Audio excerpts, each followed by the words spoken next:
Voyager pour venir aux États-Unis avec des choses illégales n'est pas chose aisée. Transporter des produits illégaux n'est pas chose aisée, surtout lorsque vous arrivez aux États-Unis, lorsque vous faites face aux agents aéroportuaires des États-Unis. Ce n'est pas chose aisée. Parfois, vous pouvez facilement contrôler votre body language, votre comportement, votre gestuel. Vous pouvez savoir contrôler votre gestuel, savoir contrôler votre regard et tout. Mais lorsque vous arrivez devant les agents d'immigration, disons les agents aéroportuaires des États-Unis, parfois c'est la panique. C'est-à-dire, vous ne savez pas le comportement que vous allez réellement afficher.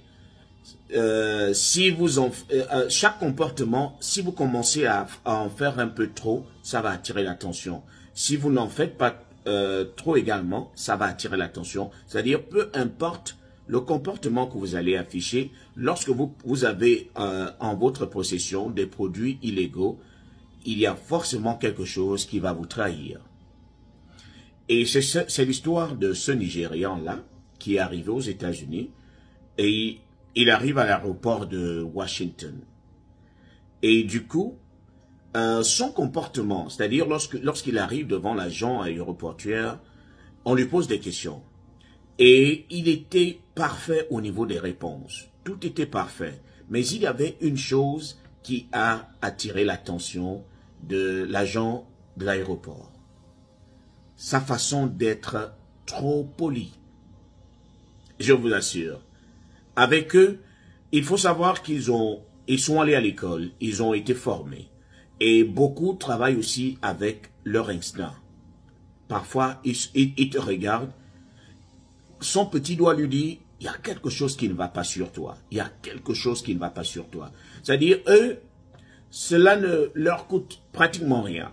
Ils préfèrent prendre le risque de t'emmener dans la chambre privée, dans la salle privée pour mieux t'interroger, au lieu de te laisser passer et rester à avoir des doutes sur toi. Donc, ils préfèrent avoir tort. C'est-à-dire, s'ils t'emmènent dans la salle privée pour plus d'informations, ils préfèrent avoir tort. Si tu n'as rien, il va se dire, au moins, je me suis rassuré. Mais je préfère te contrôler et ne rien trouver au lieu de te laisser passer alors que tu transportes quelque chose d'illégal. Donc, c'est comme ça qu'ils fonctionnent. Ils fonctionnent par instinct. Et ils ont aussi la liste des pays sensibles à la traversée des produits illégaux. Lorsque un passager lui dit « je reviens du Nigeria », c'est déjà un carton rouge. Donc, lorsque vous donnez le nom d'un pays qui est sensible aux fraudes, qui est sensible à tout ce qu'il y a de mal, ils vont te fouiller, ils vont approfondir l'interrogatoire juste pour se rassurer qu'ils ne sont pas en train de faire une erreur en te laissant rentrer aux États-Unis.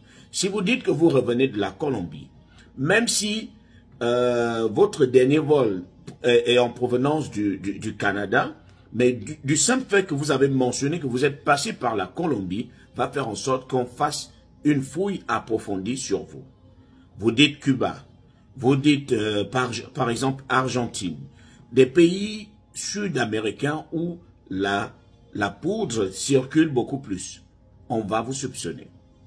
Le Nigeria est déjà taxé, est déjà dans le viseur. Une fois que vous dites que vous revenez du Nigeria, on va approfondir des recherches sur vous.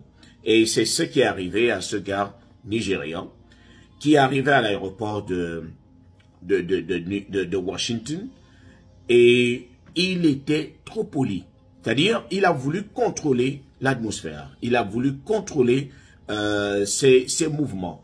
Il s'est dit, si je montre que je suis beaucoup stressé, ça va attirer l'attention. Alors, au niveau des questions-réponses, le gars s'est en sorti, il répondait tellement bien. En fait, ce qui vient attirer l'attention de l'officier, c'est le fait qu'il soit trop poli, il disait merci, merci, merci, beaucoup de s'il vous plaît, beaucoup de s'il vous plaît et beaucoup de merci. Alors l'officier s'est dit, pourquoi il est trop poli comme ça? En fait, je le trouve trop poli pour un gars de sa trempe. Généralement, lorsqu'on vous pose des questions, vous restez sobre, vous répondez, vous partez, vous n'exagérez pas.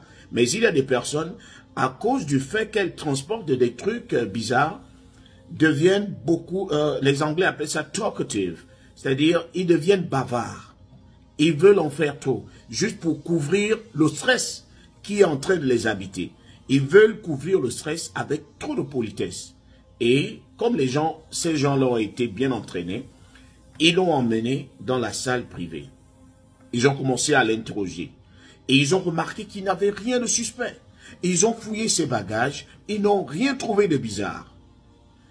Et comme ils n'ont rien trouvé, cela devenait encore plus bizarre. Parce que le gars était toujours poli. Donc, ça ne les rassurait pas. Ça ne les rassurait pas. Ils se sont assis, ils ont regardé le gars, ils ont discuté, ils n'arrivaient pas à trouver là où se trouvait le problème. Parce qu'il y a quelque chose qui leur disait, il y a forcément un truc bizarre sur lui. Ils avaient du mal à lâcher le gars. Ils ont regardé le gars, il avait des sandales. Ils ont pris des sandales, ils ont scanné, rien. Ils ont fouillé les sandales, ils ont ouvert, rien. Mais qu'est-ce qui nous pousse à soupçonner ce gars? Il est parfait, on a fouillé les habits, on n'a rien trouvé. Le gars est déjà pieds nus, on n'a rien trouvé. Après, il y avait un qui était un peu aux côtés. Il observait le Nigérian. Il a vu que lorsque le Nigérian se levait, qu'il y avait un peu d'espace au niveau de la plante des pieds. C'est-à-dire, il sentait que tout le pied du Nigérian ne touchait pas le sol. Après, il s'est dit, mais pourquoi lorsqu'il se met debout, j'ai l'impression qu'il y a quelque chose qui est en bas de son pied. Après, ils lui ont dit de s'asseoir et ils lui ont dit de soulever les pieds. Lorsqu'il souleva finalement les pieds, il y avait un petit paquet, sur chaque pied, il y avait un petit paquet collé. Et lorsqu'ils ont décollé les paquets, c'était des petits lingots d'or cachés sur la planque des pieds. Je vous assure, ces gars-là, ils ont le flair. Ils ont le flair. C'est-à-dire, il y a quelque chose qui leur dit forcément qu'il y a un truc bizarre. Un truc bizarre sur toi. Donc le gars a été attrapé. Et pourtant, il avait déjà fait ce qu'on appelle le crime parfait. On était sur le point de le lâcher, mais au dernier moment, il s'est fait prendre. Comme pour dire que lorsque vous venez, vous ne savez pas, ils vous observent, ils observent les faits et gestes. Il y a forcément un petit truc qui va attirer leur attention, qui va les pousser à t'emmener vers la petite salle. Et là-bas, c'est la fouille complète. La fouille complète. Donc, je voulais partager ces informations-là avec vous parce que je me dis, nous voyageons tous les jours. Il est bon et important de savoir se comporter, de savoir répondre aux questions. Il arrive aussi que les agents tombent sur des gars honnêtes, mais qui avaient des comportements suspects, juste parce que ce n'est pas facile de les affronter également. Ce n'est pas facile d'affronter leurs regards, d'affronter leurs questions. Il y a des gens qui paniquent naturellement et pourtant ils ne possèdent rien. Donc parfois on les amène dans les salles privées, mais on trouve qu'ils n'ont rien et on les relâche. Donc eux ils préfèrent prendre le risque comme ça, te fouiller et ne rien trouver au lieu de te laisser entrer aux États-Unis avec des trucs illégaux. Big up.